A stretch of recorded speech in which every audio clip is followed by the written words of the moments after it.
আসসালামু আলাইকুম, Habibullah village nursery আপনাদের সামনে আবার নতুন ভিডিও নিয়ে চলে এসেছি।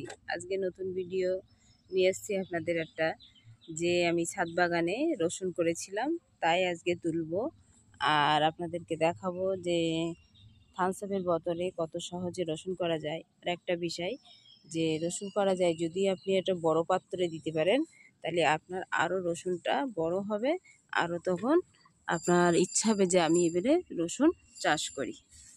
তা হ্যাঁ, এই যে সেই রসুন, তা দেখি কত দূর হয়েছে আপনাদেরকে দেখাই। আর যদি এতে না হয় তাহলে আপনি বড় পাত্রে বসাবেন, আমি এতে ট্রাই করে আপনাদেরকে দেখাচ্ছি।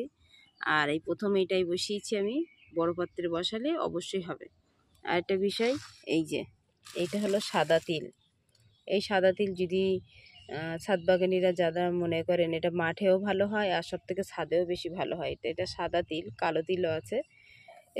এর জন্যই এতে তিলির অনেক কিছু রকম করে খায়, যার যার যেরকম রেসিপি তৈরি করে খেতে ইচ্ছা হয়।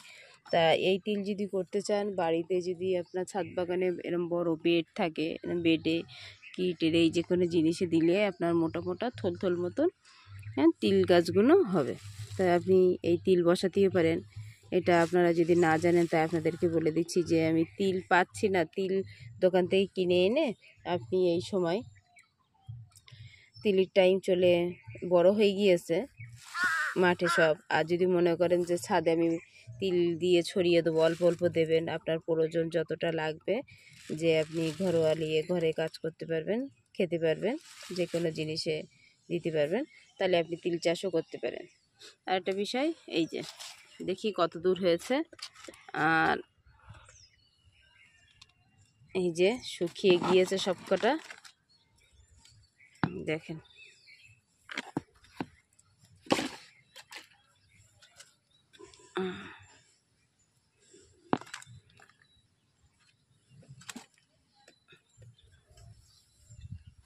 দেখেন এত ছোট, এতে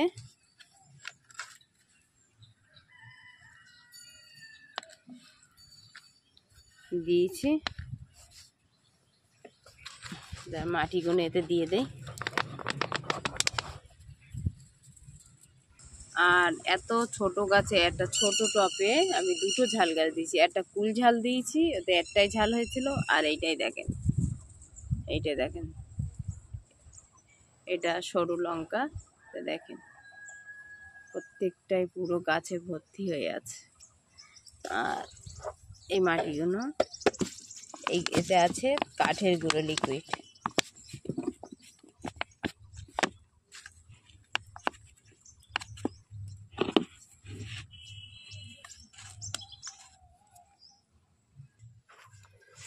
তা দেখেন এতে হয়েছে ছোট্ট পানা রসুন হয়েছে।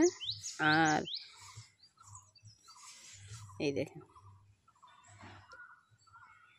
বেশি ভালো হয়নি, তা আপনারা যেন এতে বসানোর প্রয়োজন নেই, এতে আপনি ছোট ছোট পাত্রে আপনি বসাবেন।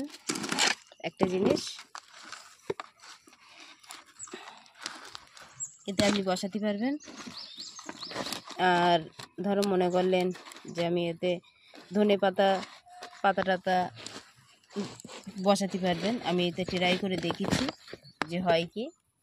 এই দেখেন, এই দেখেন এতে ছোট হয়েছে, ছোট হয়েছে মানে এতে প্রচুর সার লাগে। আর ছোট হয়েছে রসুনগুলো। আর আপনি যদি বড় পাত্রে বসান ইনশাল্লাহ আপনার তখন ঠিক আপনার রসুন হয়ে যাবে। আর এটা আমি ট্রাই করে দেখেছি, দিয়ে আপনাদের সাথেও শেয়ার করেছি। আর এর থেকে আপনারা বড় পাত্রেই বসাবেন, ওটাই ভালো হবে। দেখেন এই শিকড়টা দেখেন কত বড় হয়েছে, তাই দেখেন। এই যে এটাও দেখি, এতে কোনো সারটা সেরকম দেওয়া হয়নি। এতটা গাছ কোন গাছে দেই মনেও থাকে না। আর গাছে একটা সবেদাও পেকে গিয়েছে, এক্ষুনি দাদারকে দিলাম, ওইটা আপনাদেরকে আর দেখায়নি, দাদা ছিল বলে। সবেদা পেকে গিয়েছে। আর দেখেন এই দেখেন ছোট ছোট হয়েছে। তা আপনারা অবশ্যই এতে বসাবেন না, আপনারা যদিও বসান বড় পাত্রে বসাবেন। আমি ইনশাল্লাহ বড় পাত্রে বসিয়ে আপনাদেরকে দেখাবো।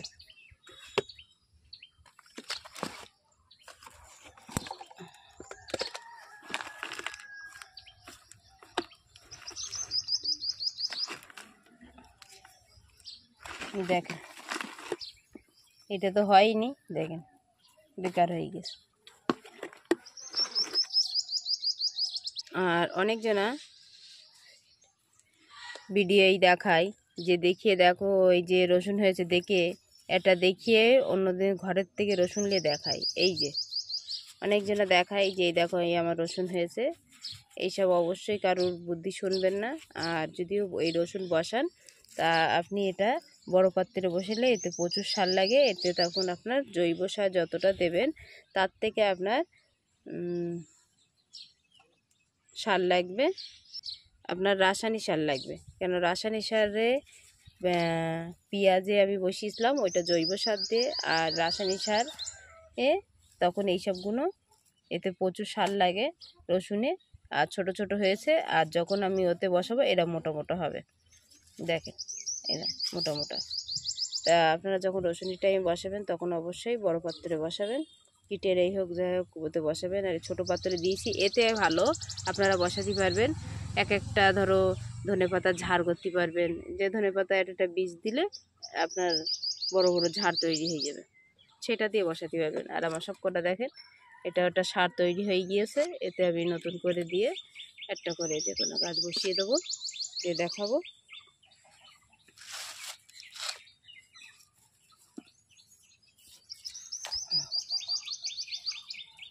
এটা আপনাদেরকে দেখালাম যে দেখিয়ে অন্য রসুন দেখিয়ে যে দেখো দিদি আমার ছাদ বাগানে হয়েছে।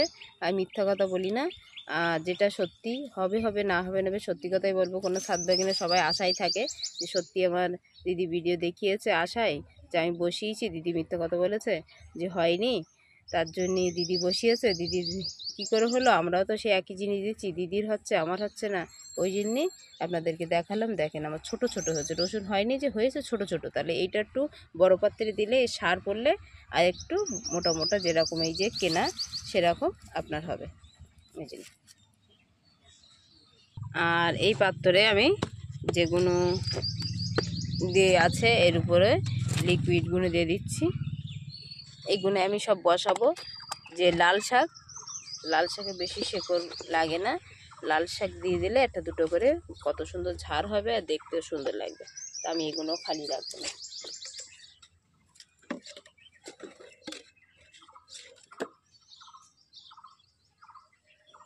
যা দেখেন এই যে এতটা শেকড় হয়েছে, এতে যদি আমি রাসায়নিক সার দিতাম আর এটাও যদি বড় জায়গা হতো, তা ইনশাল্লাহ এতে যদি এত শেকড় হয়, শেকড় যত বড় হবে আপনার রসুনটাও তত মোটা হবে। এতে আমি শুধু রাসায়নিক সার দিয়েছি, এতে যদি জৈব সার দিতাম, এটা বড় পাত্রে দিতাম, তাহলে অনেকটাই আমার মোটা রসুন হতো।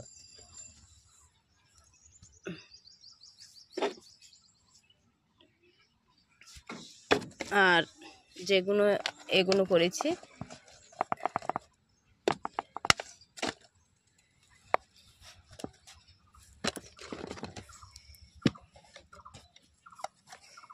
এইগুলোই আমি লাল শাক দেবো। আর নাই এখন ধনেপাতা, যে ধনেপাতা বসিয়েছিলাম সেই ধনেপাতার বীজ হয়েছে, দানা আছে, তাও দিলে ট্রাই করে দেখব যে এখন হয় কি।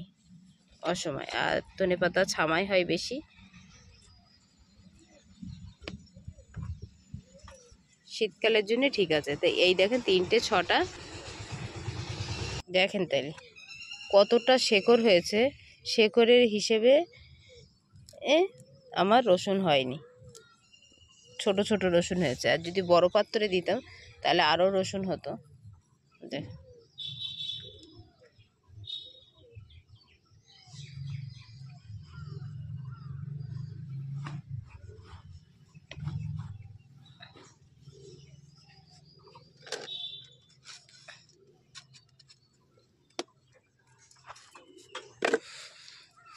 তাই এখানে এই 6টা তৈরি করলাম। আর এই যে বাড়িতে যে ধনেপাতা খাওয়াও হয়ে গিয়েছে। আর লাস্টে যে ছিল সেইগুলো দেখেন ধনেপাতার বীজ বীজ তৈরি হয়ে গেছে। এই বীজ থেকে আমি আবার নতুন বসাতে পারবো। তো দেখেন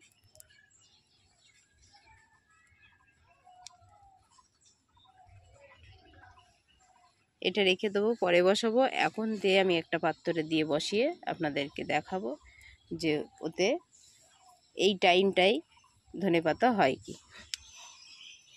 এই সময় হয় যে ধনে গুঁড়ো করা খাই, আর এটা হলো এই ধনেটা হলো একটা গুঁড়ো করে খায় আর একটা কাঁচা খাই, তাতে দু রকম আছে। তা এখন আমি এটা দিয়ে আপনাদেরকে দেখিয়ে দেবো, দেখি হয় অবশ্যই কমেন্ট করে জানাবেন। দেখেন ভিজিয়ে রাখতে হয়, তা আমি এখন ভিজোচ্ছি না, এইভাবে ডাইরেক্ট দিচ্ছি। মনে করেছিলাম লাল শাকের বীজ দেবো, তা বলছি না, দেখি দিয়ে এক সাইডে রেখে দেবো। মাটি ভিজে আছে বলে আমি আর ভিজাইনি।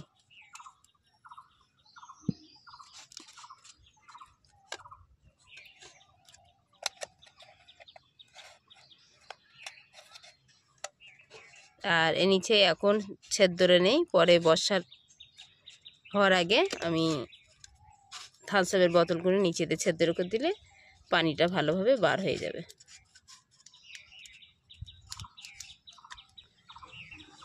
তো দেখেন এরকম এক সাইড রেখে দেবো।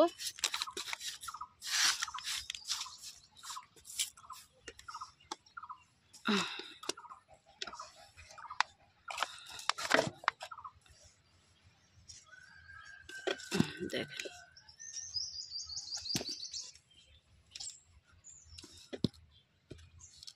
কত সুন্দর দেখাচ্ছে। এক সাইডে থাক, এই সাইডে একটু ছামা মতন পড়বে, তখন অবশ্যই এগুলো বার হয়ে যাবে। আর যেগুলো দানা দিয়েছিলাম লাল শাকের কিছু কিছু সব বার হয়ে গিয়েছে।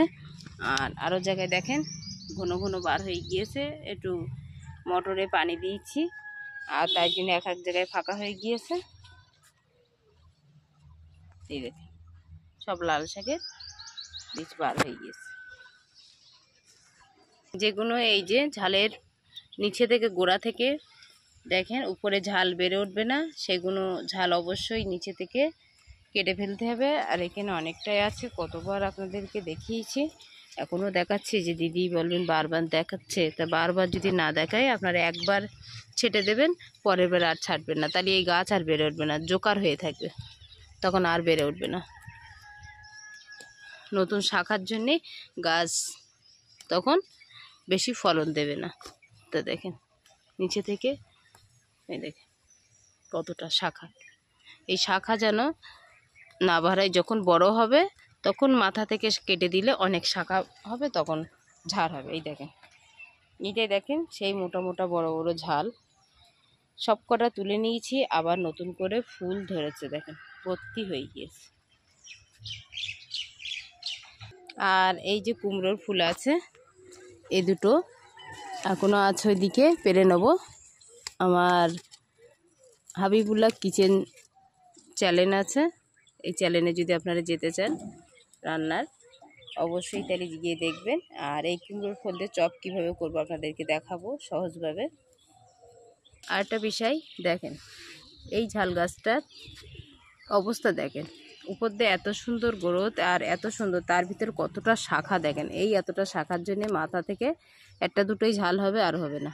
তা দেখেন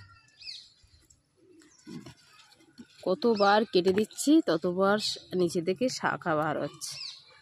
এই দেখেন, তা দেখেন এইভাবে আপনারা মায়া করবেন না, এইভাবে অবশ্যই কেটে দেবেন, তাহলে এই যে এতটা উপর দিয়ে শাখা আছে ঝাড় মতো, সেইটা আর বড়ো হবে না, ওই জন্যই কেটে দিতে হচ্ছে। আর একটা দেখেন এই গাছটায় কি অবস্থা আপনাদেরকে দেখাবি, দেখেন নিচে থেকে দেখেন কত শাখা, আর এই শাখার জন্য মাথা দেখেন এখান থেকে, তাহলে এই শাখাটার থেকে মাথা থেকে আমি কেটে দিচ্ছি, এখান থেকে মনে হচ্ছে পোকা লেগেছে। আর এই নিচের শাখাগুলো অবশ্যই কেটে দেবো সব দিয়ে, একটা ভিতরে যেটা ভালো শাখা বার হয়েছে সেটাই রেখে দেবো। দেখেন কতটা শাখা বার হয়েছে।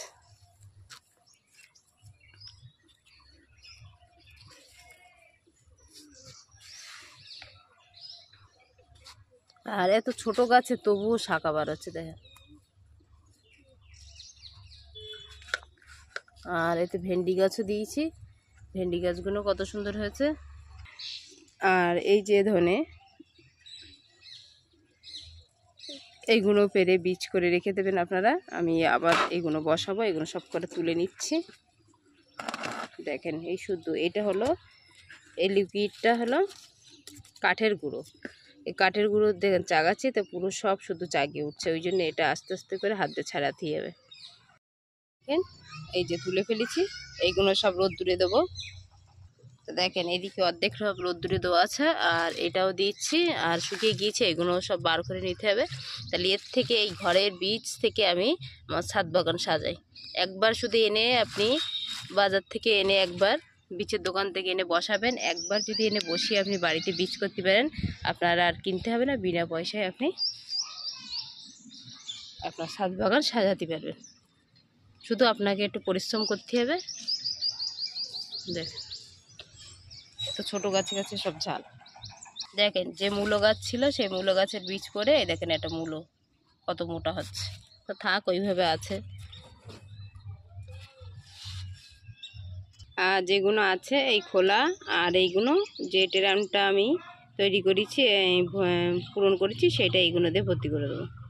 আর এই যে আছে, এই যেগুলো আছে এইগুলো সব আমি এটাই দিয়ে পূরণ করে দেবো। কত সহজে দেখেন। এতে আপনি জল হোক পানি হোক দেবেন, পানি দেবো, এতে দিলে আরও কমে যাবে। আর যত নেমে যাবে তত আপনি সবজির খোলা টোলা দিয়ে পূরণ করে। আর ওদিকে তো দেখেছেন বেগুন গাছ বসিয়েছি এরকম পূরণ করে, বিনা মাটি প্রয়োজন ছাড়া আমি ছাদ বাগানে। দেখেন এটাই কত সুন্দর নেমে নেমে গিয়েছে। আর এটাও শসা গাছ হয়েছে, এর সঙ্গে নিচে ধরেছে।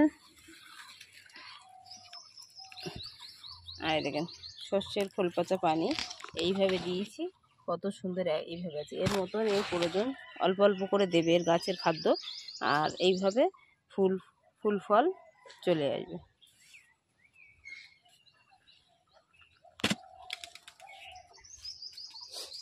আর এই একটা শসা গাছ, দেখে এই শসা গাছটা কিন্তু তুলে নেবো, নিয়ে অন্য জায়গায় বসাবো। তা আজকের মতন এই পর্যন্ত ভিডিও, নেক্সট ভিডিও দেখতে থাকবেন। আর আজকের মতন শেষ করলাম। আর অবশ্যই আপনারা এইভাবে আমার মতন ট্রিটমেন্ট করলে আপনার ছাদ বাগান সবসময় ঝালে থেকে শুরু করে সবজি থেকে শুরু করে পরপর ধাপে ধাপে পেয়ে যাবেন। তো দেখেন এটা বরবটি ধরেছে, আর এত ছোট গাছে ঝাল ধরেছে বুঝতেই পাচ্ছেন। আর ঝালগুলো পেরে নেব, দেখেন এত ছোট গাছে কত ঝাল। আর এদিকেও আছে মোটা মোটা ঝাল।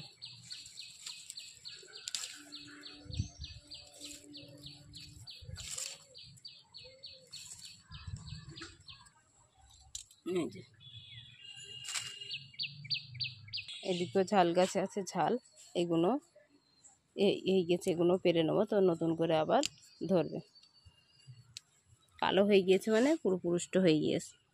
সাদা থাকলে মনে করবেন ঝাল এখনো জালি। এই দেখুন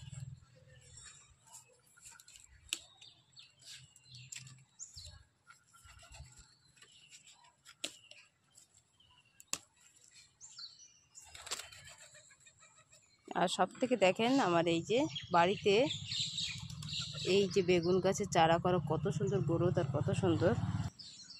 তা যাই হোক আজকে তাহলে ভিডিও শেষ করলাম, নেক্সট ভিডিও দেখতে থাকবেন। আর অবশ্যই আপনারা এইভাবে ছাদ বাগান সাজাবেন। আর আজকে যদি ভালো লাগে আমার ভিডিও, অবশ্যই একটা লাইক শেয়ার সাবস্ক্রাইব। ভালো থাকেন, সুস্থ থাকেন, আল্লাহ হাফেজ।